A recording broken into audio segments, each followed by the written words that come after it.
Authority is useless unless it is spoken.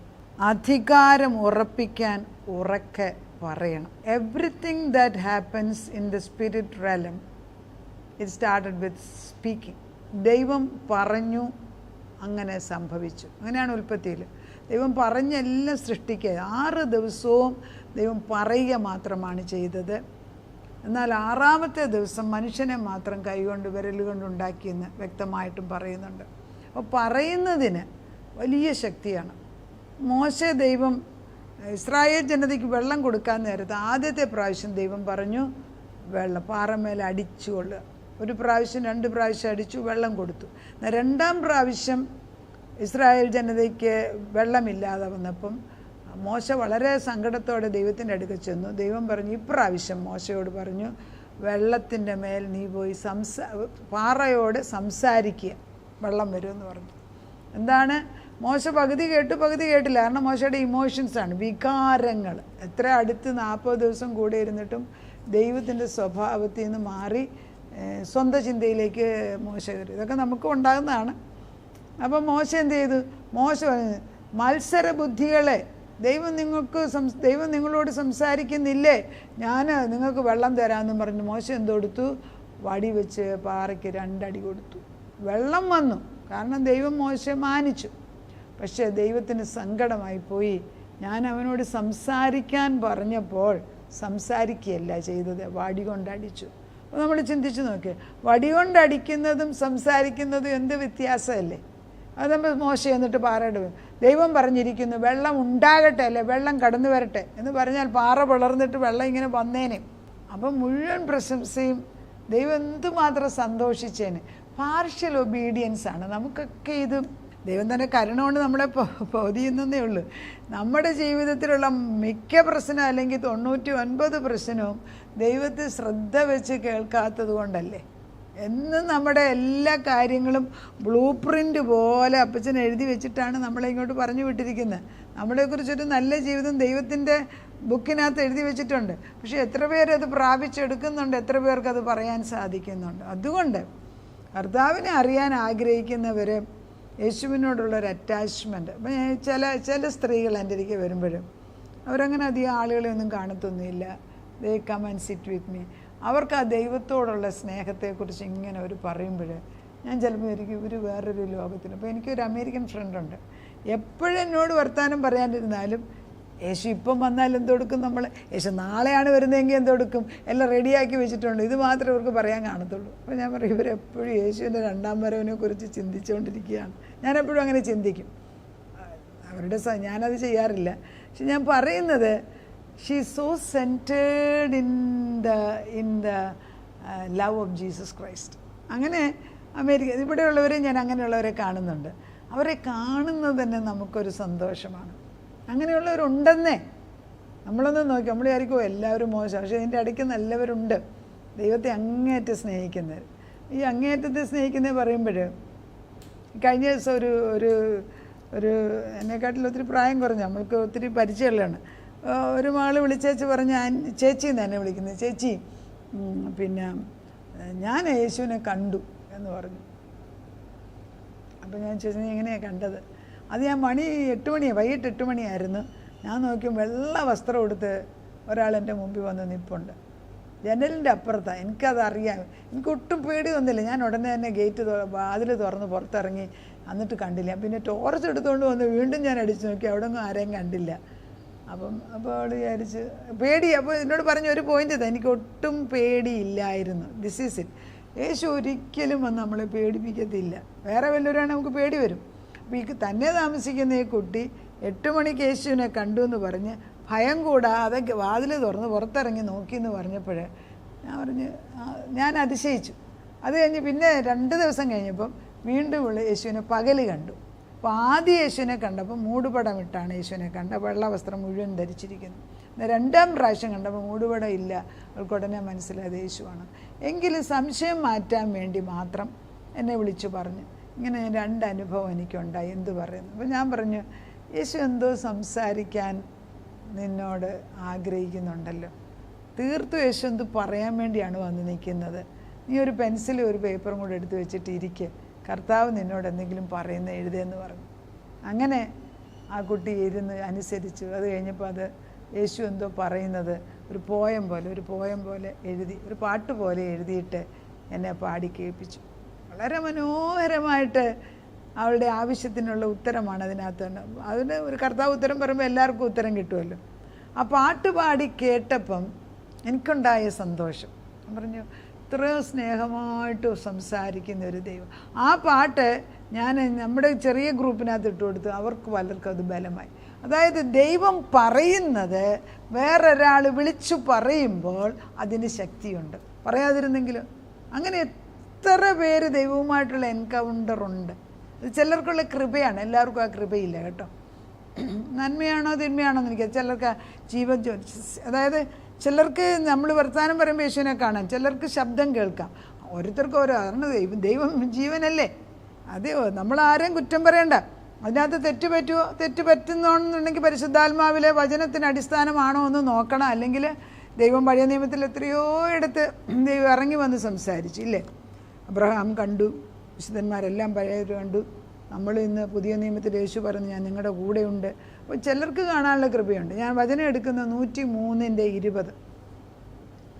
അവൻ്റെ വചനത്തിൻ്റെ ശബ്ദം കേട്ട്, എന്താണ് ദൈവത്തിൻ്റെ, അവൻ്റെ വചനത്തിൻ്റെ ശബ്ദം കേട്ട് അവൻ്റെ ആജ്ഞ അനുസരിക്കുന്ന വീരന്മാരായി അവൻ്റെ ദൂതന്മാരായുള്ളവരെ യഹോവയെ വാഴ്ത്തുവീൻ.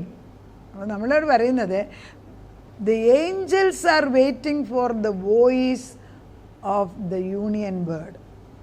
അതായത് Angeles are waiting for the voice of the union bird.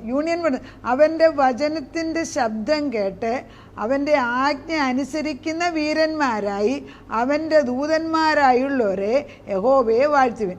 അവൻ്റെ ഇഷ്ടം ചെയ്യുന്ന ശുശ്രൂഷക്കാരായി അവൻ്റെ സകല സൈന്യങ്ങളുമായുള്ളവരെ യഹോവയെ വാഴ്ത്തുവിൻ. അപ്പം കർത്താവിൻ്റെ ശബ്ദം നമ്മൾ കേട്ടിട്ട് അത് ഏറ്റു പറയുമ്പോൾ അത് പരിശുദ്ധാത്മാവിലാണ് പറയുന്നത് എങ്കിൽ അവിടെ യൂണിയനാണ്.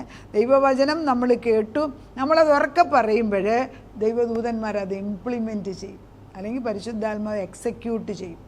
ഷുവറാണ്. അപ്പോൾ ദൈവശബ്ദം കേൾക്കുന്നിടം വരെ ദൈവസന്നിധിയിൽ ഇരിക്കണം. കർത്താവിൻ്റെ ആത്മാവ് ഒരു വേട തരുന്നെങ്കിൽ അതിൽ ഉറച്ചു നിൽക്കണം. കർത്താവ് പറയുന്നത് നമുക്കൊരു അധികാരം തന്നിരിക്കുന്നത് തൻ്റെ വചനത്തിൽ കൂടെ പറയുന്നത്, അത് നമ്മൾ ഉറക്കെ പറയുന്നില്ല എങ്കിൽ അതുകൊണ്ട് പ്രയോജനമില്ല. He is the head and our job is to be the feet, our job is to be the tongue. നമ്മൾ അവന് വേണ്ടി നടക്കുന്നവരും പ്രവർത്തിക്കുന്നവരും സംസാരിക്കുന്നവരായി മാറാൻ ദൈവം നോക്കി നിൽക്കുകയാണ്. ക്രിസ്തു ദൈവം ആത്മാവിലാണ് പ്രവർത്തിക്കുന്നത് എങ്കിൽ ഞാനാകുന്ന വ്യക്തി ക്രിസ്തുവിന് വേണ്ടി കൊടുക്കുകയാണെങ്കിൽ എൻ്റെ ശബ്ദം ദൈവത്തിൻ്റെതായിട്ട് ദൈവത്തിന് ഉപയോഗിക്കാം, എൻ്റെ കയ്യെ ദൈവത്തിൻ്റെതായിട്ട് ഉപയോഗിക്കാൻ സാധിക്കും, എൻ്റെ കാലുകൾ ദൈവത്തിൻ്റെ സുവിശേഷം പറയുന്ന കാല്. അതല്ലേ, how wonderful is the feet of those who bring good tidings in the name of Jesus Christ. ക്രിസ്തുവിൻ്റെ വചനം പറയുന്ന കാലുകളെന്നാ. അത് വചനം സിയോൻ്റെ മലകളിലേക്ക് കയറുന്ന വചനം കൊണ്ടുപോകുന്ന കാലാണ്. കാലില്ലാത്തവന് മേളിച്ചെന്ന് പറയാനൊക്കത്തില്ലല്ലോ. അപ്പോൾ കാലിൻ്റെ പ്രാധാന്യം, സുവിശേഷം പറയുന്ന നാവെന്നല്ല പറയുന്നത്, കാലുകളെന്നാണ് പറയുന്നത്. നമ്മൾ ദൈവത്തിന്, അപ്പം നമ്മളാകുന്ന വ്യക്തികളെ ക്രിസ്തുവിനാക്കി മാറ്റിവെച്ച് നമ്മൾ പറയുന്നതിന് വിലയുണ്ട്. സ്വർഗം അതിന് വില കൊടുക്കുന്നുണ്ട്. He has already won victory. Now you are one with the master, acting as an extension of the king. രാജാവിന് വേണ്ടി ജീവിക്കുന്ന വ്യക്തികളാണ്. അങ്ങനെ പറയുന്നെങ്കിൽ നമ്മുടെ മക്കൾ ക്രിസ്തുവിൻ്റെ എക്സ്റ്റൻഷനായി മാറുകയാണ്, നമ്മളായി മാറുകയാണ്. ദൈവം നമ്മുടെ ഐഡൻറ്റിറ്റിയായി മാറുന്നു. ക്രിസ്തു എൻ്റെ ജീവനായി മാറുന്നു. ക്രിസ്തു എന്നിൽ വസിക്കുന്നു. പഴയതാകുന്ന ഞാൻ മരിച്ചുപോയി, പുതിയതാകുന്ന വ്യക്തി ഞാൻ ജീവിച്ചിരിക്കുന്നു. അതിനാൽ എനിക്ക് രക്ഷയുടെ ഉറപ്പുണ്ട്. എൻ്റെ കുടുംബത്തിൽ അധർമ്മം ഒക്കത്തില്ല, ദുഷ്ടൻ്റെ നുണ നിലനിൽക്കത്തില്ല. There is no divorce. കുടുംബത്തിൽ സമാധാനമുണ്ട്. അവിടെയൊന്നും ദൈവത്തിനെതിരായിട്ടുള്ള വിവാഹമോചനമോ കുന്തനമോ ഒന്നും ആവശ്യമില്ല. ദൈവത്തിലെ ദീർഘായുസ് അവർക്ക് കൊടുക്കുന്നു. ആരോഗ്യവും ബലവും സമൃദ്ധിയും ദൈവം തരുന്നു. ദൈവത്തിൻ്റെ തണലിൽ അവർ വസിക്കുന്നു. ഇതൊക്കെ നമുക്ക് പറയുന്നതിന് എന്താ പ്രശ്നം? എൻ്റെ ഭവനത്തിൽ എന്ത് വേണമെന്ന് ഞാനല്ലേ പറയേണ്ടത്? ഫിസിക്കലി അതായത് നമ്മൾ പുറമേയുള്ള കാര്യങ്ങൾ എന്ത് വേണമെന്ന് ഞാനല്ലേ എൻ്റെ ഒരിക്കലും നല്ലൊരു ഗാർഡൻ എനിക്കുണ്ട്. ഇവിടെ ഞാൻ പലതരത്തിലുള്ള ചെടി നടുകയാണ്. എനിക്ക് ഇഷ്ടമുള്ളത് തന്നെയാണ് കൊണ്ട് നടുന്നത്. കുറച്ചൊക്കെ കിളുക്കും, കുറച്ച് കിളുക്കത്തില്ല. പക്ഷേ അവസാനം എനിക്ക് മനസ്സിലാക്കി ഇവിടെ ഈ മണ്ണിൽ ഏത് ചെടിയാണ് നന്നായിട്ട് കിളുക്കുന്നതെന്ന്. അത് എൻ്റെ തോട്ടത്തിൽ ഏത് ചെടി കിളുക്കണമെന്ന് തീരുമാനിക്കുന്നത് ഞാനാണ് എന്ന് പറഞ്ഞ പോലെ ദൈവത്തിൻ്റെ തോട്ടത്തിൻ്റെ ഉടമസ്ഥൻ, ദൈവത്തിൻ്റെ തോട്ടത്തിൽ നമ്മൾ വ്യക്തികളായി മാറിയാൽ നമുക്ക് വേണ്ടതെല്ലാം തീരുമാനിക്കുന്നത് ദൈവമാണ്.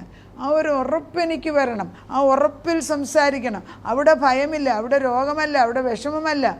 God has not given us a spirit of fear but of power, love and self-control. ഭീരുത്വത്തിൻ്റെ ആത്മാവിനെ അല്ല, സ്നേഹത്തിൻ്റെ ശക്തിയുടെ സുബോധത്തിൻ്റെ ആത്മാവിനെ എനിക്ക് തന്നിരിക്കുന്നു. പറയുവിൻ ദൈവത്തിന് വേണ്ടി. I am one with Christ. ക്രിസ്തുവിനോട് I retake everything the devil has taken from me. അതായത് എനിക്ക് വേണ്ടി ഏതെൻ തോട്ടവും ഭൂമിയും എല്ലാം ഉണ്ടാക്കി വെച്ചിട്ട് ദൈവം തന്നത് മുഴുവൻ എനിക്ക് എടുക്കാൻ സാധിക്കുന്നില്ല എങ്കിൽ എൻ്റെ അജ്ഞത കൊണ്ടല്ല, ദൈവത്തിൻ്റെ കുഴപ്പം കൊണ്ടല്ല. My people perish for lack of knowledge. അറിവില്ലായ്മ. സ്വർഗവും ഭരിക്കുന്നവനായ ദൈവം എൻ്റെ കൂടെ നിന്ന് സകലതും ചെയ്യാൻ ആഗ്രഹിക്കുന്നു. അവനും ഞാനും ഒന്നായിട്ട് മാറുമ്പം നമുക്കൊരു വിലയുണ്ട്. അതിൽ നമ്മൾ സന്തോഷിച്ച് ജീവിപ്പാൻ, അത് അങ്ങനെ ജീവിക്കുന്നവരുടെ കൂടെ ജീവിക്കുന്ന ഒരു ഭാഗ്യമുണ്ട് കേട്ടോ. അത് നമ്മൾ അങ്ങനെ ആയിക്കൊണ്ടേ ഇരിക്കുകയാണ് ദിനം പ്രതി. It's not easy but it is possible in the spirit of the living God. ദൈവമേ, നിൻ്റെ സ്നേഹത്തിൽ നീ പറയുന്ന കാര്യങ്ങൾ ശക്തമായിട്ട് വിളിച്ചു പറയാൻ. Heavens declare the glory of yours. The greatest wisdom is seen in the heavenlies. ആകാശവിധാനവും നിൻ്റെ മഹത്വത്തെ വിളിച്ചു പറയുന്നുണ്ട്. ഭൂമിയിലെ ഒരു ഇടിമിന്നലുണ്ടാകും, മനുഷ്യന് ഭയമായി ഇപ്പോഴും. ആ ശബ്ദം കേൾക്കുമ്പോൾ നമുക്ക് പേടി വരുന്നു. കർത്താവിൻ്റെ ശബ്ദം പെരുവെള്ളത്തിൻ്റെ ഇരച്ചിൽ പോലെയാണെന്ന് വചനം പറയുന്നു. നമുക്കോ ദൈവത്തെക്കുറിച്ച് പറയാൻ ഭയം. എന്താ കർത്താവേ അത് ശരിയല്ലല്ലോ. ആ ഭയം നമ്മളിൽ നിന്ന് മാറിയേച്ച് ക്രിസ്തു ആരെന്നും ക്രിസ്തുവിൽ ഞാൻ ജീവിക്കുന്ന എനിക്ക് ഒരു ജീവനുണ്ട്, ഞാൻ ഇരിക്കുന്നിടത്ത് ദൈവത്തിൻ്റെ ജീവനെ പകരുന്നുവെന്നും മനസ്സിലാക്കി അതിനനുസരിച്ച് സംസാരിക്കാനും പ്രവർത്തിക്കാനുണ്ട്. ഞാനാകുന്ന വ്യക്തി എൻ്റെ സ്വന്തം കാര്യത്തിന് വേണ്ടി പ്രവർത്തിക്കാതെ പരിശുദ്ധാത്മാ പറയുന്നത് പോലെ അനുസരിക്കാനും നീ ആകുന്ന മുന്തിരിയോട് ചേർന്ന് ജീവിപ്പാനും ഞങ്ങളെ നീ ബലപ്പെടുത്തണമേ. ഒരു നിമിഷം പോലും മാറിപ്പോകാതെ സൂക്ഷിക്കണമേ. കർത്താവ് ഞങ്ങളെയും ഞങ്ങളുടെ കുടുംബങ്ങളെയും കർത്താവിൻ്റെ ശാശ്വത ഭുജം കൊണ്ട് പൊതിഞ്ഞ് സൂക്ഷിച്ച് വന്ന മരുഭൂയാത്രയിൽ ജീവവെളിച്ചമായിട്ട് നിന്ന് വേണ്ടതായിട്ടുള്ളതെല്ലാം തന്ന് ഞങ്ങളെ നടത്തി കർത്താവ് മറുകര എത്തുവോളം പടകിൽ കൂടെ നിന്ന് ഞങ്ങളെ എല്ലാ പ്രശ്നത്തിലും നടത്തി കർത്താവിൻ്റെ ജയത്തിൻ്റെ കൊടിക്കീഴിൽ കൊണ്ട് നിർത്തിയിരിക്കുന്നതിന് നന്ദി പറയുന്നു. അനേക തലമുറകൾക്ക് നിൻ്റെ ശാശ്വതമായ ഭുജം ഇറങ്ങിച്ചെന്ന് സഹായിക്കണം. ഈ വചനം പല പ്രാവശ്യം കേൾക്കുമ്പോൾ ആ കുടുംബങ്ങളിലെല്ലാം വിടുതലിൻ്റെ ആത്മാവുണ്ടാകട്ടെ. എന്ത് ഭാരത്തിലാണ് നമ്മൾ വിഷമിക്കുന്നത് അതിനെല്ലാം ഉത്തരം തരണം ഒറ്റമൂലയാണ് പരിശുദ്ധാത്മാവ്. എങ്ങനെ പ്രാർത്ഥിക്കണം, എങ്ങനെ ചോദിക്കണം, എവിടെ ചോദിക്കണം, എന്ത് ചെയ്യണമെന്ന് കാണിച്ചു കൊടുക്കണമേ. പ്രാർത്ഥന കേട്ട് ഉത്തരം തന്ന ദൈവത്തിൻ്റെ വചനം ജീവനാകിയാൽ, ഏറ്റവും വലിയ സമ്പത്ത് നിൻ്റെ വചനമാകിയാൽ ആ വചനം കൊണ്ട് ഞങ്ങളെ നിറച്ച് ബലപ്പെടുത്തണം. സ്വർഗം തുറന്ന് ഞങ്ങൾക്ക് വേണ്ടി പ്രവർത്തിക്കുന്നതിന് നന്ദി. പ്രാർത്ഥന കേട്ട് ഉത്തരം തന്ന ദൈവത്തിന് നന്ദി. യേശു ക്രിസ്തുവിൻ്റെ പുണ്യനാമത്തിൽ തന്നെ ആമേൻ.